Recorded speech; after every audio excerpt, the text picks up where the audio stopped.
No, I don't wanna waste what's left. And on we'll go.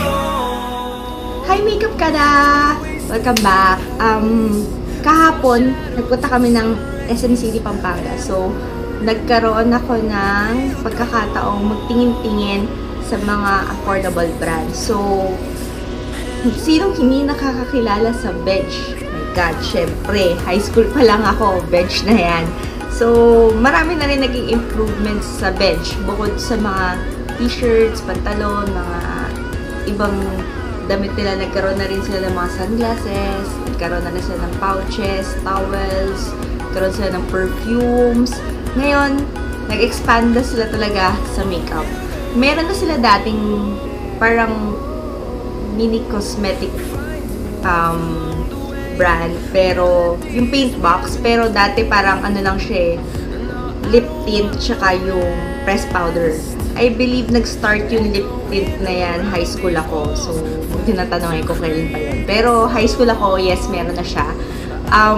Pero ngayon, talagang nag-full face na talaga sila. Meron silang bronzers, meron silang highlighters, meron silang eyeshadow palette, meron silang pambrow, meron silang brow mascara, meron silang liquid foundation, BB cream, actually marami, pati nail polish meron na rin sila. Pero syempre, sa isang cosmetic line naman, hindi naman yan perfect eh. Meron silang best, meron din silang flops. So, itong haul na gagawin ko is the best ones. Kasi na-try ko sila lahat sa counter. Actually, tagal ko nga doon sa counter kasi lahat talagang tinest ko. Plano ko talaga gawin is full face bench makeup. Pero, nung na-try ko na sila lahat sa counter, meron mga hindi pwede sa akin. So, ano-ano yung mga yun? Foundation. Gusto ko sanang mag-try. Kaya lang, bukod sa takot ako sa breakouts, yung color. Yung range ng color nila sobrang liit. Marami silang more to dark hues ng foundation color, pero para sa skin tone ko na medyo pale o pale talaga, medyo mahihirapan akong maghanap ng babagay sa skin tone ko. So, sa MAC NC15 ako sa foundation.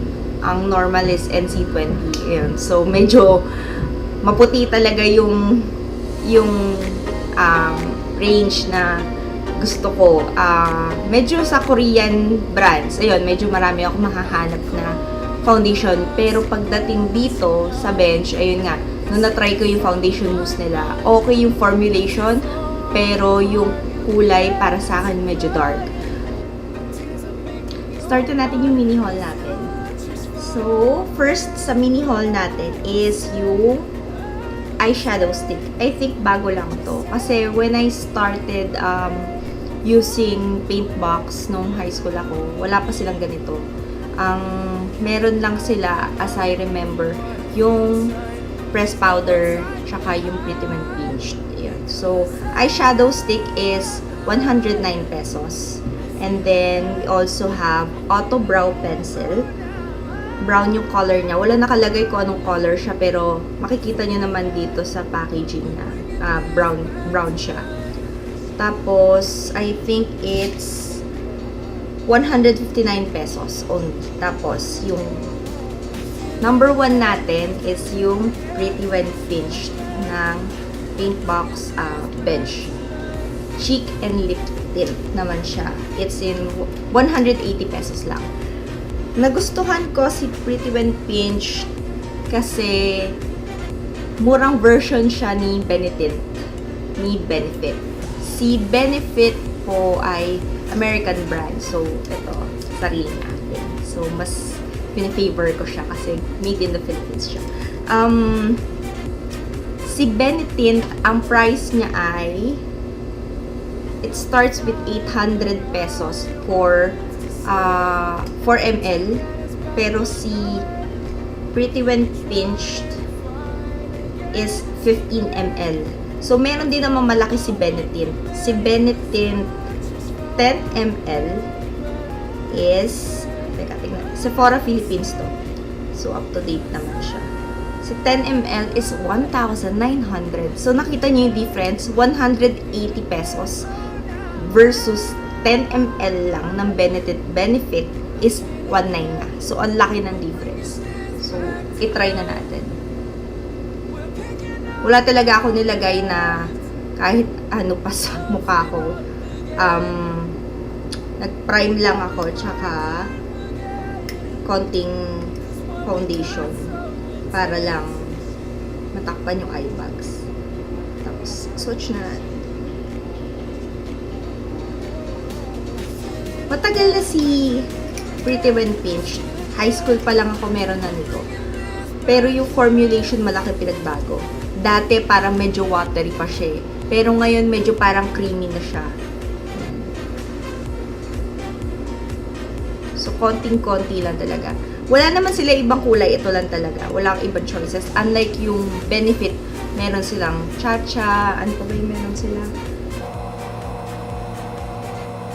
Meron silang high beam, sunbeam. Ano pa ba? Go-go tint, meron din sila. Posy tint. So, marami. Marami silang klase. Si Bench, isa lang. Yung Pretty When Pinched. Pero nung high school ako, I believe dalawa sila. Yung parang purple, yung shade, and then yung red. I always use yung red kasi pwede ko siyang gamitin blush on, tapos pwede ko pa siyang gamitin lip tint. So, try na natin siya. Dami niyang laman, no? Grabe.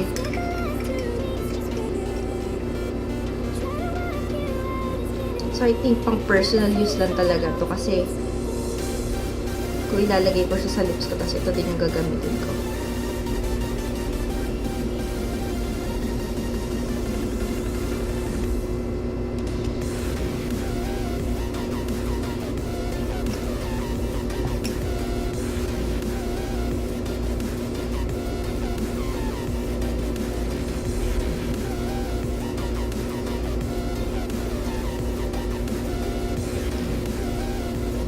Watery din pala siya.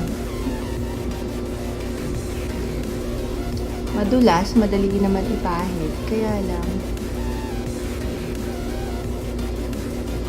huwag muna natin damihan ng bongga.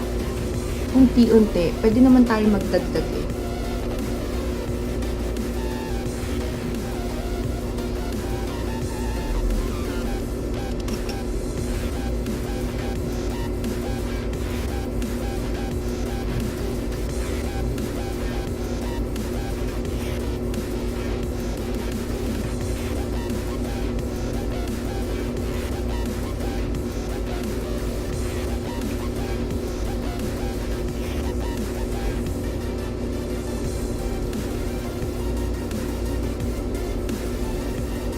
Parang pink lang talaga siya. Try naman natin sa cheeks. Yung ginagawa ni Sandara ganito. Heart.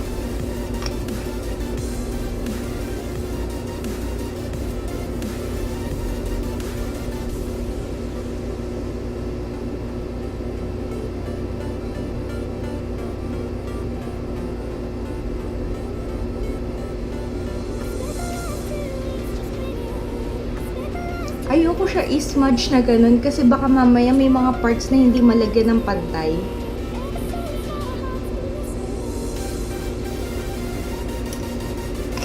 Magda-drunk blush tayo.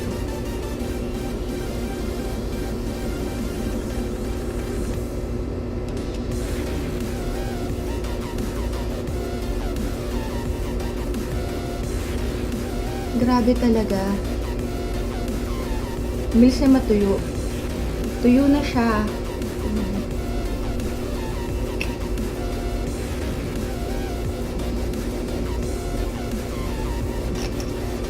Dinamihan ko na. Kasi kita ko naman yung oh my gosh. Ang damihan ko. Kanina talaga nag-a-add ako eh. Ngayon parang gusto ko magbawas.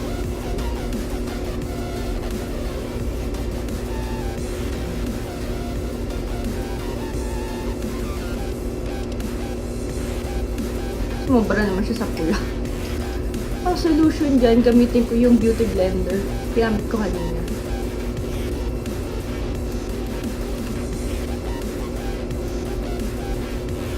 Oh no.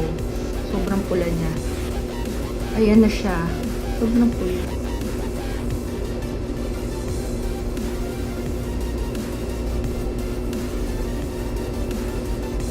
Dapat talaga ganun lang eh. Tama si Sandara.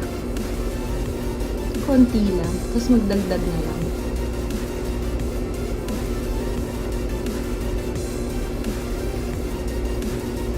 Ang hirap niya paano talagang burahin. Ayan o. Pinupunasan ko na siya ng damp na beauty blender. O ayan, nakita nyo na. Pag nagkamali kayo, mahirap siyang burahin. Kumawa na rin siya dun sa beauty blender. Ayan. Pero ang ganda ng effect niya pagka flatten out pa siya ng ano, ng beauty blender. Parang very natural na yung dating niya.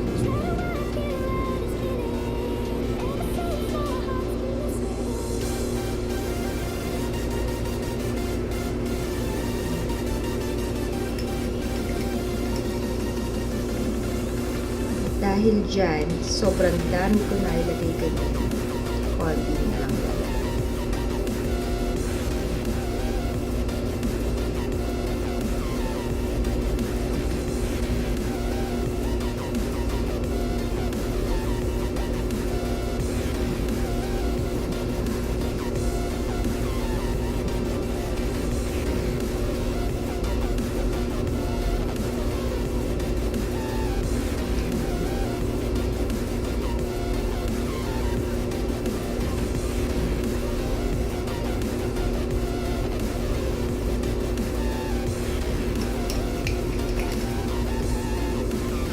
Even out natin.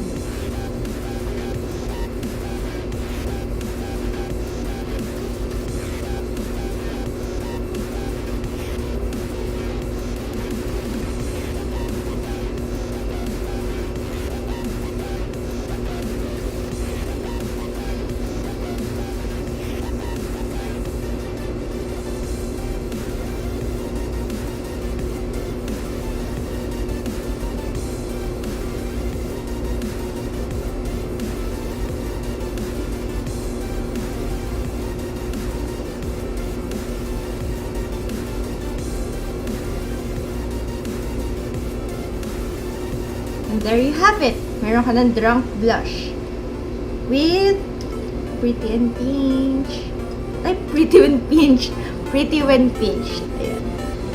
Grabe yung tinest ko kanina yung ano, yung Pretty when Pinched. Hinugasan ko siya with soap. Ayan o. Talaga nag-stain talaga siya.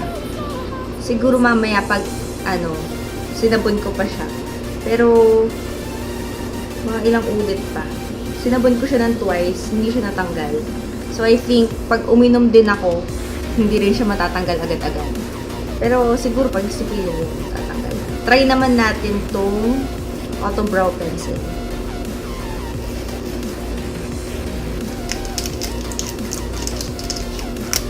So, first time ko itatry itong ano, yung kanilang brow product.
Medyo mapula siya para sa gusto kong kulay.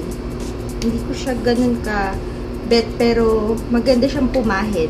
Very creamy, tapos pigmented. Pero yung kulay niya, yung color payoff, medyo nagre-red siya eh. Hindi siya bumabagay sa hair color ko. Ayan. So, okay naman siya. Para siguro sa mga gusto ng medyo reddish yung kulay. So, try naman natin tong eyeshadow stick ni Bench. So, I got one in... Wow! Wow! Grabe, napaka-light lang ng pahid ko. Ayan o. May color na siya. I got one in... Akala ko pink na pink siya, pero hindi naman pala. Sobrang parang light lang. Parang foiled na pink. Tapos, sa kabilang side, meron siyang parang ang tawag dito, parang siyang beauty blender maliit. Pang ano siguro. Pang smudge na gano'n. Smudge nga siya. Pero, ayokong i-smudge kasi ang ganda na niya. Pero pag ni-smudge mo siya ng kamay, hindi siya galing nabubura. Try na natin sa mata. Pero parang gusto ko lagyan muna ng ano. Teka, lagyan muna natin ng konting. Sa ibabaw na lang yung foil.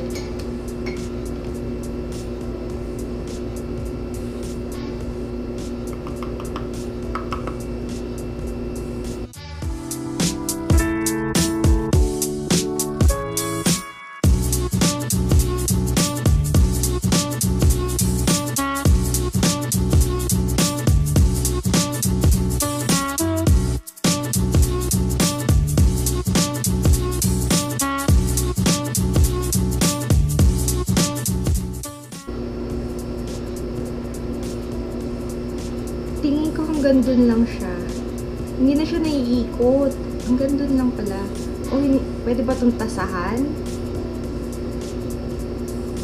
Ayan lang siya. Peraso lang siya. As in, ayan na siya. Kung ano yung nakikita nyo, yan na siya. Hindi na siya naiikot. Hanggang dun lang siya.